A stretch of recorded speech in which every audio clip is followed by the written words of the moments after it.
Hi everyone, I just wanted to touch base about the field experience paper. I know I've gotten a lot of questions about it, so I'm hoping this works. I'm not much with video casting, but I'm going to give it a whirl. So just to kind of go through what I'm looking for, since it is worth 20% of your grade, and this is of course for the students who finished their observation hours and what I'm looking for. So basically when you go to write the paper, it's gonna break out into a few sections.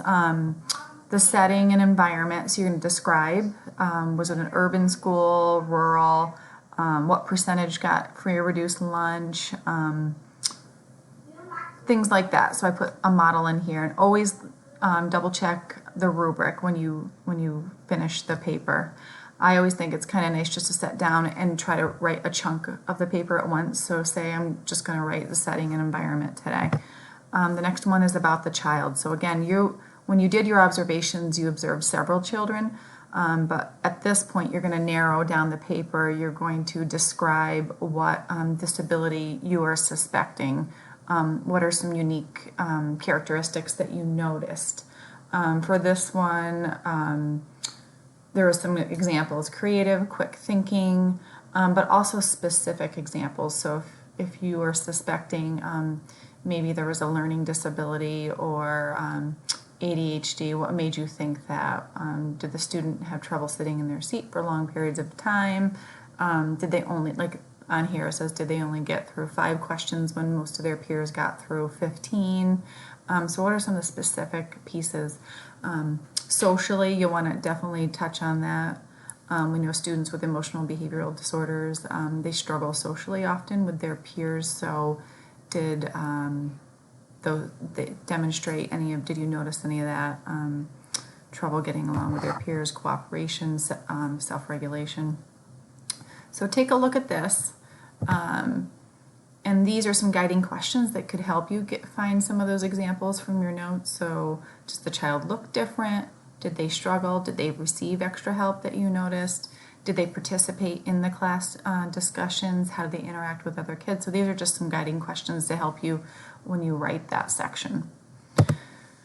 And here, for me, this is something that's important to me. So what do you think are the most important implications for the educators, for caregivers and parents? What should they know about if you're saying that the student might have a learning disability or that they might have an emotional behavioral disorder?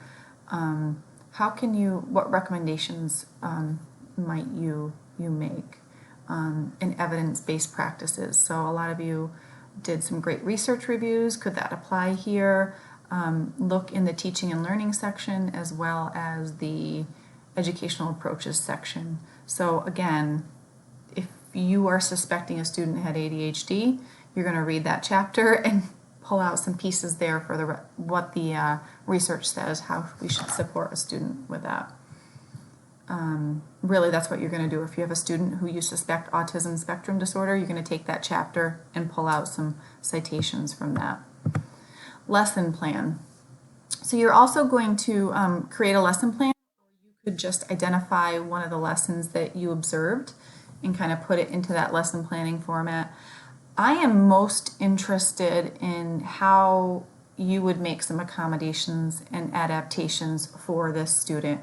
So again, I'm going to review the lesson plan, but the important part for me is that, again, how are you looking at changing this lesson to accommodate the student who you had described above? So again, to me, that's the most important piece here. And you have a lot that we've reviewed. And just basic formatting and hints. Again, we're doing APA format, so you should have a title page, page numbers, running head.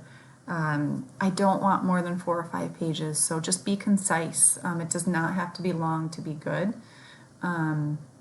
Review it. Have whomever if you're at home with your parents and your dad or your mom is good, or you have a sibling that's good, have them kind of look at it for spelling and all, things like that, just general formatting. Remember to maintain confidentiality and professionalism, so you will not use the name of the students, you will not use the name of the teacher, nor the name of the school. So make sure you change all that to pseudonyms. And again, remember to use those evidence-based strategies and to support that with citations. I'm going to post this, and I will also be posting a sample paper that I found from Maisie's old class that she had, so I'm hoping that will help you.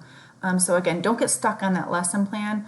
Honestly, take it a section at a time and work through that. The bulk of it is how are you describing the child, how would you support a child in that school as a teacher, and then how will you adapt lessons to make it so that student can learn best. So I'm going to end here, but it was really, I hope it's been a good 2 weeks, and I hope you guys are all hanging in there with your online classes, and you can reach out to me with questions. But I wanted to put this up for you to review, and then if you have more questions, we can schedule a meeting in Teams or a Zoom meeting, whatever you want me to set up. Okay, so hoping for sunshine this weekend.